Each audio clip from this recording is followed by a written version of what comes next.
এটা হলো বাংলাদেশের সর্ববৃহৎ পাহাড়গুলোর মধ্যে একটি পাহাড়। আর এই পাহাড়ে উঠতে গিয়ে অনেকে আহত, অসুস্থ এবং মৃত্যুর খবরও সংবাদে এসেছে। এ হলো আমার বন্ধু সাকি আর এ হলো আমার বন্ধু পিয়াস, আর আমরা তিনজন মিলে এই পাহাড়টাতে সার্ভাইভ করব। এখন পর্যন্ত আমাদের এনার্জি লেভেল 100% রয়েছে, জানি না শেষ পর্যন্ত এটা কত পার্সেন্ট হবে। সো বাচ্চারা চলো সামনে এগিয়ে যাই। এই পাহাড়ের উচ্চতা সমুদ্র পৃষ্ঠ থেকে প্রায় 1020 ফুট, যা এই অঞ্চলের সর্বোচ্চ চূড়া। আর এই পাহাড়ের নিচ থেকে একদম চূড়া পর্যন্ত উঠতে প্রায় 2200টি সিঁড়ি অতিক্রম করতে হয়। আর এই সংরক্ষিত এলাকাটি প্রায় 1993 একর জায়গা জুড়ে বিস্তৃত। এটি বাংলাদেশের অন্যতম খাড়া পাহাড়, আর এখানে উঠতে গিয়ে অনেক মানুষ জ্ঞান হারায়। আমরা তিন বন্ধু আজ কোনো প্রস্তুতি ছাড়াই এখানে উঠছি। ভিডিওর শেষে এমন কিছু ঘটেছে যা আমরা কল্পনাও করিনি।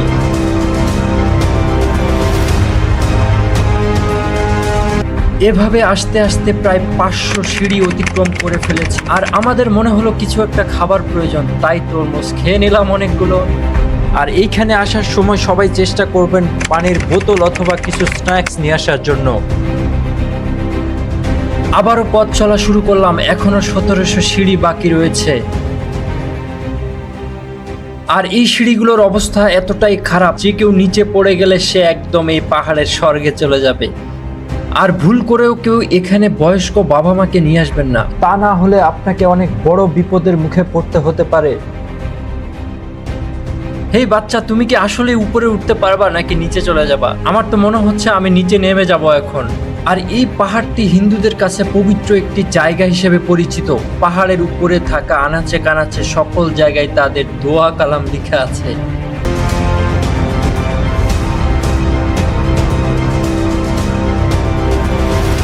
এই বয়েস, তোমার অনুভূতি বলো।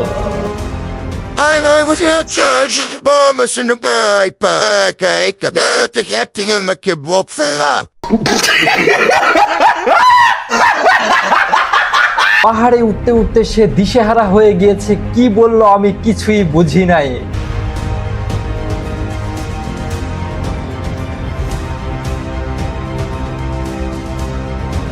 আমরা প্রায় 1000 সিঁড়ি পথ অতিক্রম করে ফেলেছি। রাস্তাগুলো ক্যামেরাতে দেখতে যতটা ভালো দেখাচ্ছে ঠিক ততটাই কষ্ট হচ্ছে আমাদের উঠতে। এই পাহাড়ে উঠতে গিয়ে মানুষ কেন এত বেশি ক্লান্ত হয় আর মাঝপথ থেকে কেন ফিরে চলে যায় তা এখন হাড়ে হাড়ে আমি টের পাচ্ছি। আমার দুইজন বন্ধুর অবস্থা দেখে মনে হচ্ছে তাদেরকে এখনই হসপিটালে নিয়ে যেতে হবে। তাদের অবস্থা একদম ভীষণ পর্যায়ে চলে গিয়েছে। এই সাকি, আমি ছোট থেকে দেখে এসেছি মানুষ ভালোবাসার মানুষকে না পেলে ডিপ্রেশনে চলে যায়, আর আমার এই বন্ধু পাহাড়ে উঠতে গিয়ে ডিপ্রেশনে চলে গিয়েছে। প্লিজ কেউ আমাদের হেল্প করুন। আমাদের হার মেনে নিলে চলবে না, আমাদের উপরে উঠতেই হবে যেভাবেই হোক। আবার পুনরায় আমরা পথ চলা শুরু করলাম।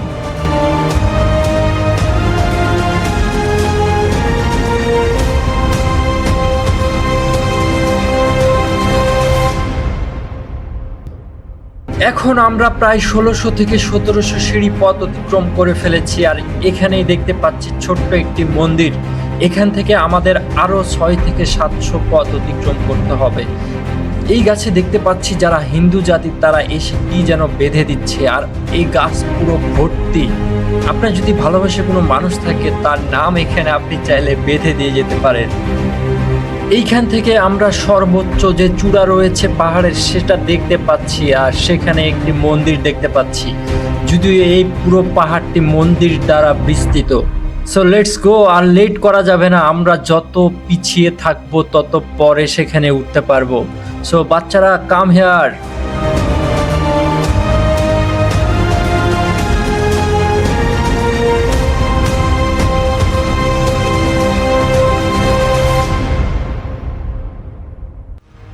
আমরা যত বেশি সামনের দিকে অগ্রসর হচ্ছি তত বেশি ভয়ঙ্কর সিঁড়ি দেখতে পাচ্ছি, আর এই সিঁড়িগুলো এতটাই খাড়া খাড়া যা অনেক বেশি ভয়ঙ্কর। হেই সাকি, আমি তোমাকে একটা চ্যালেঞ্জ দিচ্ছি, তুমি কি এখান থেকে 40 কেজির একটা বস্তা ওই পাহাড়ের উঁচুতে নিয়ে যেতে পারবা? আমি কেন, আমার বাবাও নিয়ে যেতে পারবে না উপরে। তবে আমার পক্ষ থেকে তোমাকে সেম চ্যালেঞ্জ দিচ্ছি, তুমি যদি 40 কেজি একটা বস্তা উপরে উঠাতে পারো তাহলে তোমাকে আমার এই ফোনটা গিফট করব। আমার তো অলরেডি 3টা ফোন আছে, আমি আর কতগুলো ফোন ইউজ করব। যদিও এটা আমি মজা করলাম, আমার পক্ষেও কোনোভাবেই সম্ভব নয় 40 কেজির একটি বস্তা উপরে নিয়ে ওঠা।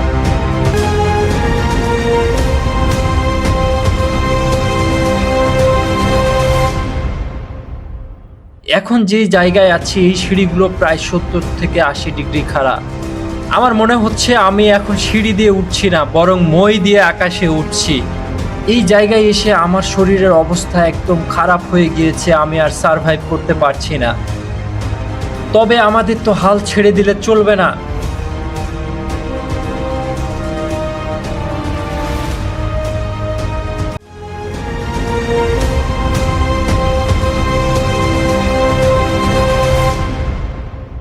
আমি হাঁটতে হাঁটতে এত বেশি ক্লান্ত হয়ে পড়েছিলাম যা আমার পক্ষে আর উপরে সারভাইভ করা সম্ভব হচ্ছিল না, যার কারণে পাশে একটি দোকান ছিল আর দোকানের উপরে টং ছিল, টঙে আমি শুয়ে পড়েছিলাম।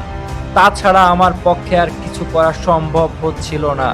একটু রেস্ট নেওয়ার পরে কিছু স্ন্যাক্স এবং স্লাইন পানি খেয়ে নিলাম, যাতে করে আমাদের শরীরটা অনেক বেশি শক্তি যোগাতে পারে। তবে আমরা এখন যেই জায়গায় আছি এখান থেকে উপরে উঠতে সর্বোচ্চ 5 থেকে 10 মিনিট সময় প্রয়োজন হতে পারে। এর মধ্যে আমরা চলে যাব এই পাহাড়ের সর্বোচ্চ উঁচুতে। সো দেরি না করে আমরা সামনের দিকে আবারও অগ্রসর হতে শুরু করলাম।